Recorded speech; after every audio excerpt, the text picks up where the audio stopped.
अस्सलाम वालेकुम दोस्तों, कैसे हैं आप सब। उम्मीद है आप सब ठीक होंगे। आज की इस वीडियो में हम बात करने वाले हैं इस्लामी तरीके एक ऐसे तलख और दिलों को रुला देने वाले वाक़े के बारे में जो मस्जिद अल हराम की मुहतरम और मुबारक दीवारों के बीच जानों से ज्यादा अजीज काबा शरीफ के अतराफ में वाक़या हुआ। बात करते हैं 1979 की, जब हज खत्म हुए अभी सिर्फ 20 दिन ही गुजरे थे और नए इस्लामी साल बल्कि नए इस्लामी सदी यानी 1400 हिजरी का पहला दिन था। गोया ये यकम मुहर्रम उल हराम सन 1400 हिजरी बा मुताबिक 20 नवंबर 1979 मंगल की सुबह थी, जब इस्लामी तारीख का एक ऐसा तलख और दिलों को रुला देने वाला वाकया मस्जिद अल हराम की मुहतरम और मुबारक दीवारों के बीच जानों से ज्यादा अजीज काबा शरीफ के अतराफ में वकूअ पज़ीर हुआ, जिसके जख्म आज भी आशिकाने हरम के दिलों में ताज़ा है। नई सदी की पहली सुबह जब इमाम हरम काबा शेख अब्दुल्ला बिन सबील ने नमाज फजर का सलाम फेरा ही था कि चंद आदमियों ने इमाम साहब को घेरे में ले लिया। उनमें से कुछ लाउड स्पीकर पर काबज हो गए, कुछ मस्जिद अल हराम के मीनारों पर चढ़ गए और कुछ मुसल्लह अफराद ने मस्जिद के दरवाजों का कंट्रोल संभाल लिया। क्योंकि हज खत्म हुए अभी ज्यादा दिन नहीं हुए थे, इसलिए दूसरे मुल्कों के हाजियों की भी किसी तादाद मक्का मुकरमा में ही मुकीम थी,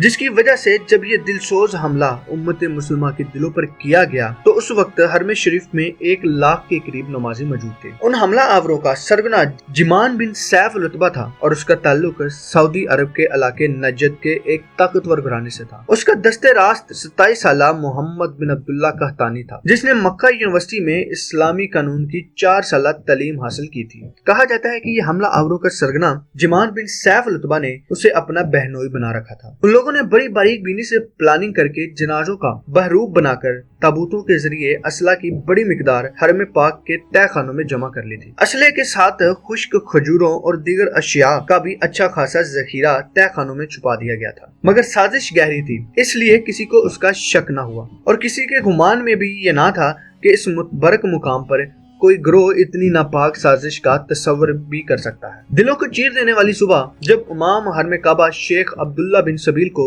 उन हमला आवरों ने अपने काबू में किया तो फौरन ही उनके नापाक अज़ाइम के मुताबिक कार्रवाई पूरे हरम मोहतरम में शुरू हो गई। अचानक हरम के तमाम दरवाजे बंद करके उन पर अपने मुसल्लह अफराद खड़े कर दिए गए। हरम में मौजूद तमाम नमाजी यरगमाल बना लिए गए, जो अपनी थोड़ी बहुत कोशिश से हरम से निकल गए बस वही निकल सके। बाकी सब मासूम हाजी और नमाजी, जिनमें खवातीन, बूढ़े और बच्चे भी थे, महसूर होकर रह गए। एक हमला आवर ने अरबी में हरम पाक की उसी माइक से जिस पर चंद लम्हों पहले नमाज फजर की तलावत हो रही थी ऐलानात करना शुरू कर दिए कि महदी मऊद, जिसका नाम मोहम्मद बिन अब्दुल्ला है, आ चुका है। नाम नहाद महदी मोहम्मद बिन अब्दुल्ला कहतानी, उसने भी माइक पर आकर ऐलान किया कि मैं नई सदी का महदी हूँ, मेरे हाथ पर सब लोग बैत करेंगे। उसके बाद इस गुमराह टोले ने मस्जिद अल हराम के मुकाम इब्राहिम जैसे मुकद्दस गोशे के पास काबा शरीफ के ऐन सामने जाकर गोलियों, संगीनियों और बंदूकों के साए में लोगों को धमकाते हुए बैत करवानी शुरू कर दी।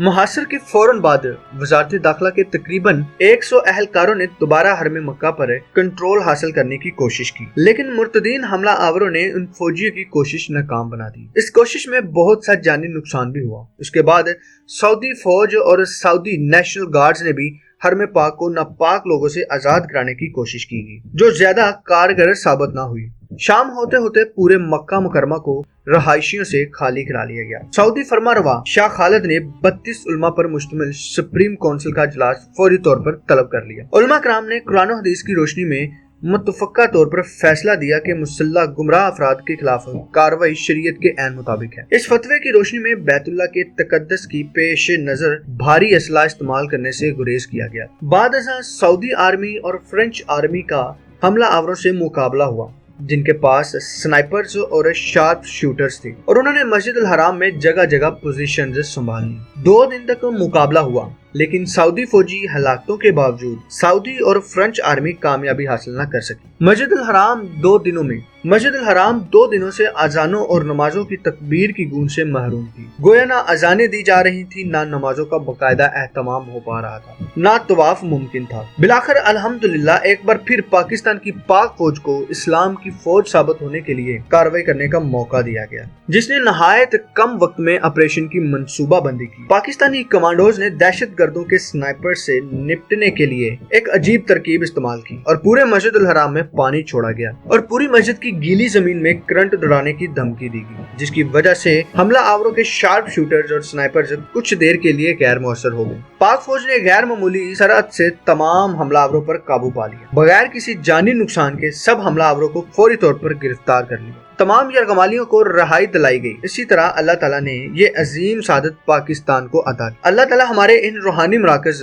मक्का और मदीना को हमेशा कायम और दायम रखे और उन्हें हासिदों के शर से महफूज रखे। हमलावरों का मुकम्मल सफाया करने के बाद 7 दिसंबर 1979 यानी कि 1979 को दोबारा हरम शरीफ को इबादत के लिए खोला गया। गोया 16 दिन हरम पाक में अजानें, नमाजें और तवाफ मुमकिन न हो सका। इस लड़ाई में 75 बागी मारे गए, जिसमें नाम नहाद महदी मोहम्मद बिन अब्दुल्ला कहतानी भी शामिल था, जिसकी हलाकत के बाद की तस्वीर आपको दिखा दी गई है। और इस नापसंदीदा इंसान की तस्वीर और इस वाक़े की तफसील सिर्फ इसलिए पेश की जा रही है कि आप और खास तौर पर आज की नौजवान नस्ल इस्लामी तारीख के इस लर्जा के इस इवेंट से आशना हो सके। हमला आवरों के अलावा नेशनल गार्ड्स के 60 फौजी, 4 पाकिस्तानियों समेत 26 हाजी शहीद और सैकड़ों अफराद जख्मी हुए। हमलावरों की बड़ी तादाद को गिरफ्तार कर लिया गया, जिसमें उसका सरगना जिमान बिन सैफ अल अतबा भी शामिल। सजाए मौत पाने वाले मुर्तदीन में से 41 सऊदी अरब, 10 मिस्र, 6 जनूबी यमन और 3 कुवैत से ताल्लुक रखते थे, जबकि इराक, सूडान और शुमाली यमन का भी एक मुर्तद शामिल था। केस के बाद इन तमाम मुल्ज़िमों के सऊदी कवानीन के तहत सर कलम कर दिए गए। और आखिर में अल्लाह ताला से यही दुआ है कि अल्लाह हमें ऐसे फितना और शरअंगेज लोगों से बचने की तौफीक अता फरमाए। आमीन या रब्बिल आलमीन।